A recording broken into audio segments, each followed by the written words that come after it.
Hey, it's Shana Meyerson with YOGAthletica in Los Angeles, California. Here today to work with you on Lolasana, okay? Pendant pose. The goal of this pose really is to get your body as small as possible, your arms as long as possible so that your body becomes as floaty as possible.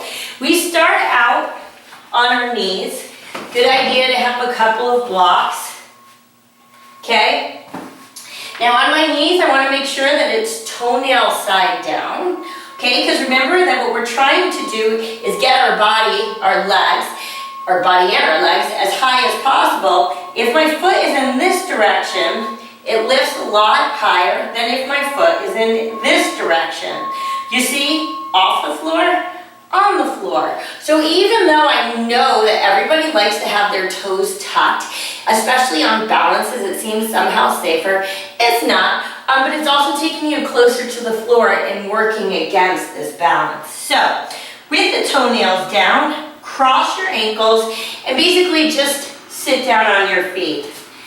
Take your handy dandy blocks, and we set them up approximately halfway between the knee and the back of your tush, okay? Now, you might find it has to go a little bit differently on your body, that's fine too, but this is your basic rule of thumb. Remember also, whenever you're working with blocks, the heel of your palm should be in the middle of your block, okay? You don't want it at the front of your block, although that's sort of a cool trick, you must admit. You don't want it on the back of the block. That's going to be a disaster. And you don't want to be on the edge of the block. Oh, I flipped in the other direction. What do you know? Okay, so first things first. I press down into the blocks. My arms are straight but not locked. Okay, there's always a little bit of bend, a little bit of give.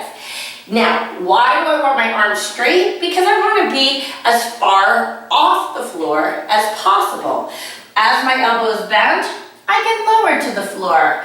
As my arms straighten, I get higher off the floor. As my arms straighten with blocks underneath my hands, I get even higher off the floor. Okay, keeping toenail side of your foot down on the floor. Everyone likes to flip them for reasons I can't fully explain. First things first, let's take our knees up to our chest like knee boobs. Okay, so no matter what the question, guys, you know the answer is core. As I press down into my arms, I use my core strength to pull my knees up to my chest. One more time, knee boobs, bring them up. Okay, so we got the knee boobs. That brings my upper leg, my thigh, high. And remember, guys, anytime your thigh is coming towards your chest, I'm just going to flip it over for 1 second to make this clearer. You're engaging your core, right? This is how we do like core exercises, knee to chest. But when my feet are on the floor and I make my knee boobs, I'm using my feet for leverage. What I need to do is lock my core in place. So, toenails go down, cross my ankles, blocks are in place, I press into the heel of my palm, making my arms nice and straight, take my knee boobs up, and then from here, locking this space, the knee to shoulder, so don't let them drop, lock it up. I lean just a little bit forward with my shoulders to create sort of a teeter-totter action. As my chest goes down, it's going to allow my hips to lift up a bit. Now remember, my hip flexors are already doing the work they need to do to get my knees to my chest. What's not working here simply is my knees need to bend. It's not a big action. The only thing that makes this hard is that we tend to give up on the core in this process and then the knees drop. So instead of having my beautiful knee boobs, people lift their feet and drop their knees. Yeah, that's not going to work. Okay, so core, round spine, gauges the core. thighs to chest, engages the core, lock that in space, make sure you're on the tops of your toenails, and at that point, again, it's a tiny tip forward, not a big one, and then it's simply lock everything in place and bend your knees.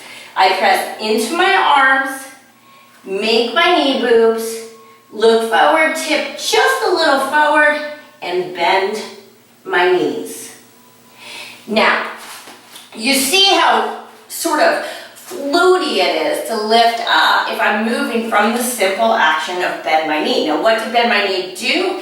It compacted this space, right? Think about it.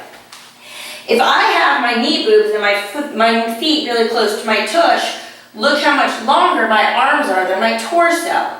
That's going to create balance if I'm upside down, whatever, I guess that's not upside down, but facing that direction. If my knees are out here and my arms are out, then my legs are past my arms. I can't balance there. The goal of Lolasana is to make the foot to the shoulder continuum smaller, or shorter I should say, than wrist to shoulder. Okay, let's try that one more time with the blocks, and then we're going to get rid of those puppies. Toenails down. Again, remember that when you flex your feet, they hit the floor faster than if you point them. Setting up your blocks. You also want them super close to your body. Think about it to the extreme. If my blocks are out here, it's going to take me low. The more vertical my arms, the higher I get. Pressing down to the middle of the blocks and keeping my toenails to the floor. Knee boobs, press, lean just a little bit forward, and bend the knees to compact. Okay. Now, the goal of the pose to make this all floaty is that the balance is a result of creating an equilibrium. Okay? What do I mean by that? So many people try to just sort of jump this. So they come here, lift their knees, and then they start doing this thing. And then when I asked them if they could do Lolasana, they're like, oh yeah, for a second. Okay, that's a lot like falling off a cliff and calling it flying, okay? We're never looking for attainable. I mean, if you're really obsessed with Instagram, you may just be looking for attainable long enough to get the shot. But for me, I'm looking for sustainable. Can I hold it? And sustainable in yoga is always gonna come from equilibrium, finding the natural state of balance, that part where you float instead of force. Okay? So, when we get rid of the blocks, the thing that people tell me all the time is their arms are too short. Okay? Well, I guess my arms are too short too, because my arms are straight and my legs are on the floor, but you know they're not. So here's the thing. Unless you have ridiculously short arms, like T-Rex arms, it's not a function of how long your arms are or how short. It's a function of how long your torso is. And now I can hear your wheels spinning and going, okay, fine. My torso is too long. Well, that argument does not hold water. Do you know why? No matter what the question, the answer is core. Because we can take our super long torso, right, and shorten it by rounding our spine and using our cores. Now that wasn't how I get into Lolasana, but I was just showing you that a spine can compact. A torso can get shorter. So, arms can't get longer, but torso can get shorter, and the answer is core, core, core, core, core, core, core. By the way, if you haven't seen my 18-minute core video on Vimeo, do that every day, and you'll be able to do any core thing that you want to. Let's try this without the blocks. dynamics are exactly the same. So I have my toenails down, crossing my ankles. Hands are on the floor now. Now, again, I can also straighten my arms without lifting my body. Doesn't mean my arms are too short. I just have to make my torso a lot shorter than it already is. I press down, and most of the weight, guys, is in the heel of your palm. Gaze is forward, don't look down. Pretty much in yoga, we're always looking forward, and in our balanced inversion. Knees come up, there's my knee boobs, and without jumping, press down into your hands. Keep your knees lifting up towards your chest. Tip forward just enough that the hips can start to lift. Lock all that in place and bend your knees. Okay? Let's look at it from this direction. Not sure it's going to make any difference, but it always helps to do everything twice. Okay, I pull down my shorts, tops of the feet are down, ankles crossed, hands are halfway between. Guys, if you're too far forward and you try to lean, all your weight is behind you. You're not going to be able to lift. If you're too far back and you try to lift, then you're going to just fall back or propel yourself forward because your weight is all in front of you. So that's why we want to be in sort of that magical halfway mark between knees and hips. I press down, okay? Gaze is up, knee boobs. Press strongly into the floor, and without jumping, can you just bend your knees to find your lift? Does that make sense?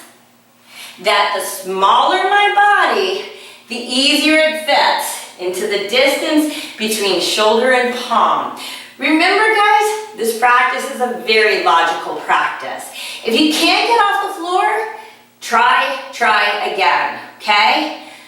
Don't jump. It doesn't solve any problems. The float will come. Make sure that you dedicate yourself to this practice, just like the entire yoga practice. It's a journey. Don't worry if it doesn't come in the span of one video. You got a whole lifetime, folks. This is Shana Meyerson with YOGAthletica in Los Angeles, California. Wishing you an awesome day.